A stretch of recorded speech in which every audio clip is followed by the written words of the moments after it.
In today's video, I'm going to teach you how to use Rocket Money to cancel subscriptions. Let's dive right in and simplify those extra expenses together. First, open your web browser and head over to the Rocket Money website. It's a user-friendly platform designed to help you manage your finances and subscriptions with ease. Once you're there, look for the Sign In button, typically located at the top right corner of the page. Click on it, and this will prompt you to log into your account. If you don't have an account, you'll want to set up one, as having an account lets you access personalized features like subscription management. After successfully signing in, you'll be greeted by the Rocket Money dashboard. This is your control center, where you can view and manage all your financial activities. For today's task, we want to focus on managing subscriptions, so look for a menu or tab labeled Recurring. Click on it. This will direct your attention solely to all your ongoing subscriptions. As you navigate to the recurring section, you'll notice an option that says, Looking to cancel a subscription.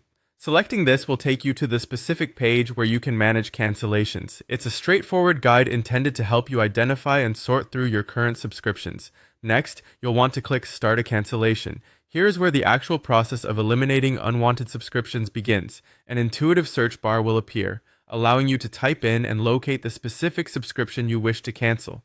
If you're unsure about which subscriptions to eliminate, take some time to review your expenses beforehand to pinpoint those that are unnecessary. Once you've identified the subscription you'd like to cancel, follow the necessary steps provided by Rocket Money. The specifics may vary depending on the service, but Rocket Money will guide you through each step with clear instructions. Just ensure you follow the prompts closely to avoid any hitches. Confirm all cancellation details once you've completed the steps. It might prompt for some final confirmations to ensure no unintentional cancellations occur. It's important to check everything thoroughly.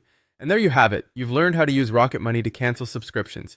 Regularly managing your subscriptions can lead to significant savings over time and help maintain a streamlined budget. I recommend logging in and reviewing your subscriptions monthly or even weekly to stay on top of your finances. Thank you for joining me today. Consider practicing what we've learned to see those changes reflect in your upcoming bills. Until next time, happy saving.